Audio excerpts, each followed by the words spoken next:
Hello दोस्तों, कैसे हो आप सब। तो दोस्तों, क्या आप भी अपने बच्चे के खाना ना खाने की समस्या से परेशान हो। क्या आपका बच्चा भी खाना नहीं खाता है। आप अपने बच्चे को कुछ भी बनाकर देती हो तो थोड़ा सा खाना वो खाता है, उसके बाद खाना अवॉइड करने लगता है। अगर आप अपने बच्चे को ज़बरदस्ती खाना खिलाती हो तो या तो वो खाना उल्टी कर देता है, या तो वो खाना हाथ मारकर गिरा देता है, या तो वो रोने लगता है। आप कितनी भी कोशिश करते हो पर आपका बच्चा खाना नहीं खाता है। क्या ये सभी समस्याएं आपके साथ भी होती हैं? अगर हाँ, तो आप इस वीडियो को पूरा देखें। इस वीडियो में मैंने कुछ ऐसी बातें बताई हैं जिन्हें अगर आप फॉलो करेंगी तो आपका बच्चा भी खाना खाने लग जाएगा। तो आइए शुरू करते हैं, जानते हैं वो कौन सी बातें हैं जिन्हें आपको फॉलो करने की ज़रूरत है। अगर आपका बच्चा बाहर की चीज़ें ज़्यादा खाता है, बाहर के स्नैक्स वगैरह ज़्यादा खाता है और आप अपने बच्चे को बाहर की चीज़ें ज़्यादा देती हैं, तो सबसे पहली बात तो ये है कि आप अपने बच्चे को बाहर की चीज़ देना बहुत हद तक कम कर दीजिए। बच्चे के खाना ना खाने की सबसे बड़ी वजह बाहर की चीज़ें ही होती है। आजकल के बच्चे बाहर की चीज़ें खाना बहुत ज़्यादा पसंद करते हैं और जब भी उन्हें भूख लगती है तो वो चाहते हैं कि उन्हें बाहर की चीज़ें ही खाने को दिया जाए। और कभी कभी मम्मियाँ अपने कामों में इतनी बिजी हो जाती हैं कि वो बच्चे को बाहर के स्नैक्स वगैरह खाने को दे देती है, लेकिन जब आप उन्हें खाना खिलाने की कोशिश करते हो तो वो खाना नहीं खाता है, क्योंकि बाहर की चीज़ें खाकर उनका पेट भर जाता है। बच्चों का पेट बहुत छोटा होता है और थोड़ा सा खाना खाने पर भी उनका पेट भर जाता है।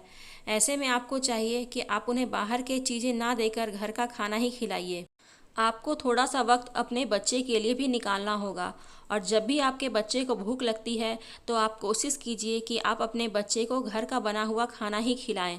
बाहर के स्नैक्स वगैरह आप कभी कभार बच्चे को दे सकती हैं, लेकिन आपको इस बात का ध्यान रखना है कि बच्चे को बाहर के स्नैक्स खाने की आदत ना पड़े। इसके बाद आप अपने बच्चे के खाने की रूटीन और टाइम टेबल सेट कर दीजिए। अपने बच्चे को उसी टाइम टेबल के हिसाब से खाना दीजिए। देखिए, बच्चे बड़े एक्टिव होते हैं, उन्हें जब उनके टाइम टेबल के हिसाब से खाना दिया जाएगा तो कुछ दिनों के बाद उन्हें ये समझ में आने लगेगा कि अभी उनके खाना खाने का वक्त हो गया है, और वो अपने आप को इस चीज़ के लिए तैयार कर लेंगे कि अभी हमें खाना मिलने वाला है और अभी हमें खाना खाना है। टाइम टेबल सेट करने के अलावा आप बच्चों के लिए एक अलग से प्लेट, चम्मच, उनके लिए अलग से ग्लास और टेबल, कुर्सी, ये सब आप अलग से अपने बच्चे के लिए रखिए। आप देखिएगा कि आपके बच्चा धीरे धीरे खाना खाने लगा है, क्योंकि ये छोटी छोटी बातें जो होती हैं वो बच्चों को बहुत ज़्यादा पसंद आती है। उन्हें ये सब चीज़ अच्छा लगने लगता है और उन्हें खाना खाने की आदत पड़ने लगती है।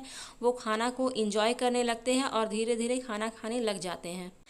इसके अलावा आपको बच्चे को चीज़ें बदल बदल कर खिलानी हैं। आपको एक ही खाना बच्चे को बार बार नहीं खिलाना है। अगर आप एक ही खाना बच्चे को बार बार खिलाएंगी तो इससे बच्चे का मन उब जाएगा और वो बच्चा खाना नहीं खाएगा। तो आप कोशिश कीजिए कि आप अपने बच्चे को अलग अलग तरह की चीज़ें बनाकर खिलाइए। जैसे कभी आपने खिचड़ी बना के खिला दी, कभी आपने दलिया खिला दिया, कभी आपने सूजी की खीर खिला दी, कभी दाल रोटी खिला दी, कभी दूध रोटी खिला दिया, कभी फ्रूट खिला दिया। इसी तरह से आपको बच्चे को खाना बदल बदल खिलाना है।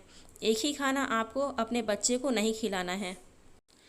इसके अलावा आपको ध्यान रखना है कि आप बच्चे को जो खाना खिला रही हैं उसमें 2 घंटे का गैप रहना ज़रूरी है। अगर आप अपने बच्चे को 10 बजे कुछ खिलाती है तो उसके बाद आप बच्चे को 12 बजे खाना खिलाइए। अगर आप अपने बच्चे को जल्दी जल्दी खाना खिलाएंगी तो भी बच्चा खाना नहीं खाएगा, क्योंकि बच्चे को खाना पचाने में कम से कम 2 घंटे का वक्त लगता है।